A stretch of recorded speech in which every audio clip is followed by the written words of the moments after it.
Welcome back to another deep dive with Colin. As you can see, we have changed where we are holding our deep dive today because we want to talk about this little shirt right here. This is going to be a giveaway shirt that we're going to do for Made in America over the course of July. And we are going to print off about 70, 50, total number isn't quite determined yet, of these, and we're going to give them away to random individuals who order stuff through screenprinting.com. So what we're going to talk about today on the Rock Press is a culmination of a couple of things that we've been talking about in our deep dives.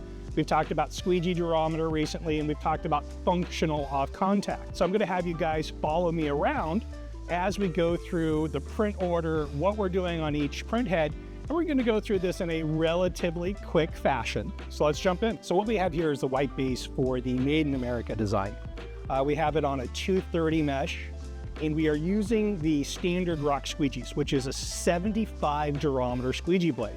That was the one squeegee blade that I didn't talk about in our squeegee selections, because you'll typically only see these coming with automatic equipment. Because I'm doing a vintage feel, very soft, thin ink deposit, I have all my squeegees set here at 10 degrees, meaning that the blade itself is much closer to straight up than it is like we would typically do on a manual print, or if we were printing a standard white base.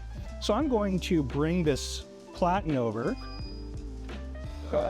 pull the print head down, and I'm going to do a single flood and print. And what you're going to see is you're going to see our squeegee bend just a little bit, maintain this upright positioning 10 degrees, hard angle flood, and we're going to see what the shear looks like. As I run my hand over this, I mean, it's squeaky, squeaky. There's literally almost no ink coming off. When we have good pressure, good angle, and good shear, that means that we're not laying down a whole lot of ink. We're not hydroplaning over our ink deposit. So I'm going to bring that forward. I'm going with a very light flood, and I'm printing with a relatively slow print stroke, a little bit of bend, and what this allows is for some good shear to come out of that screen. Again, we're doing a vintage print, so the ink itself has already been reduced so that it does not have much coverage on the shirt. And this is what the white base looks like. Again, we're using a 75 Durometer squeegee. If I used a softer squeegee blade like a 70 or a 65-90, I would get more ink laid down even with this sharp angle here, because that squeegee blade, that edge, would roll over that print area a little more. So these dots that I got here would be a little bit taller, and as a result, they'd be a little bit more opaque. So let's give this a good flash, and then we've got the Stampinator hooked up, so we're going to give it a stamp right after. Make sure that gets up to temperature. My platens are pretty cold, so it's going to take 2 hits of heat to get it up to temp. So because we already flashed the white ink, and the Stampinator doesn't need to go for very long. So I've set it for 280 degrees, and I'm only going to press for a couple of seconds, because all I need to do is make sure that ink is pliable and apply some pressure. All done. Now we're going to send this over underneath the red, and you're going to see that the red is set up just like the white base. Again, all of my inks have Fashion Soft added to them, 25 to 40% depending on the color. We're reducing the opacity of these inks, making them more translucent so that they blend into the fabric better. And the print is very thin because the Squeegee Durometer hardness, the sharp edge, and that angle. Angle is the same, both on the flood bar and on the Squeegee Durometer. Pressure is a little bit more than I did for the white. I wanted to drive this red in. Very light flood. You can see that the ink is floating above it. And a slower squeegee stroke helps to drive that ink into the shirt fabric. Bring this up, and then I'll step it back.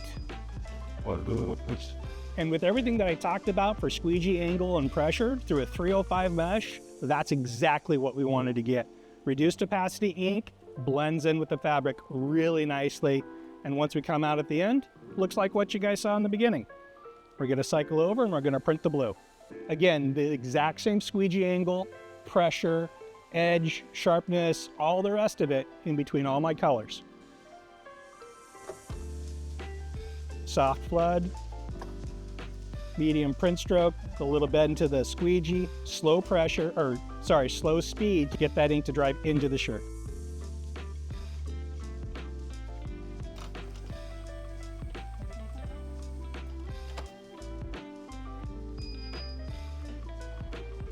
This is what it looks like before the highlight white comes on. Now, all of our colors had fashion soft in them to create a vintage look, a vintage feel. Again, that reduced opacity to the ink allows for that softness and age look to come through in the print. I did that with the white as well, and so it's the same white in the base as in the highlight. Thing.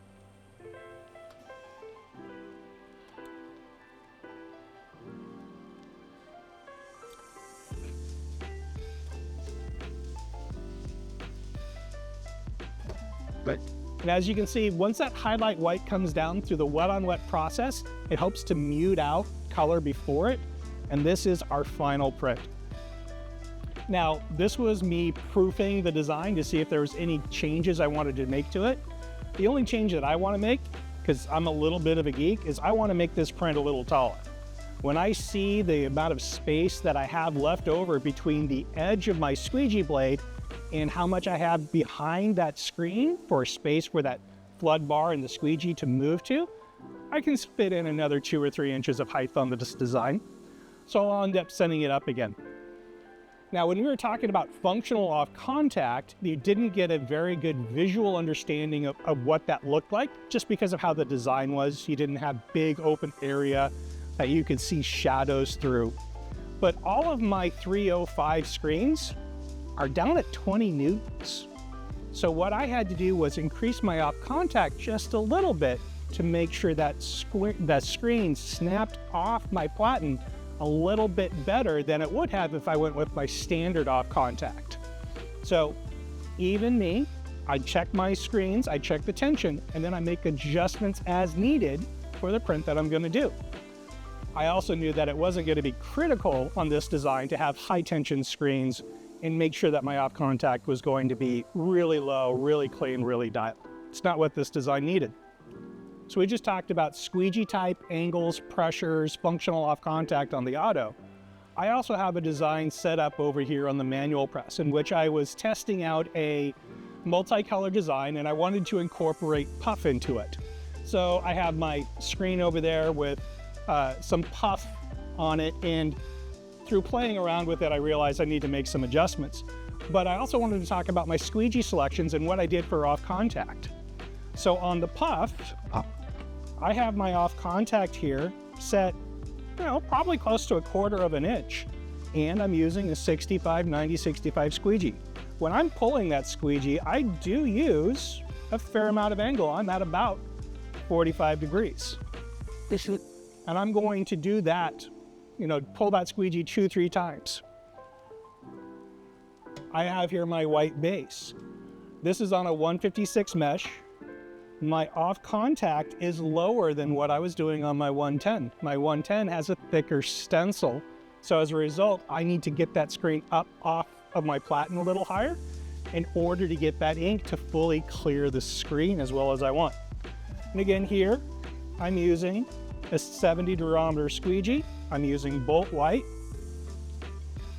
It's cutting pretty good. And for that, what I was doing was I was getting that in at an angle. My functional angle was, again, a little above 45, maybe 30 degrees from straight up. And again, that off contact is a little bit lower, but with the strength of the 360 press, I'm able to keep that screen up pretty good. And then the rest of these are 230 and 305s, and I was using triple durometer, 70, 90, 70s, and I was printing wet on top of that. And that ended up coming up with this design here. So thanks for watching. We went over squeegee durometers, angles, pressures, functional off contact. We talked about the screen tension on the screens that we have. Hopefully you guys got a lot out of this.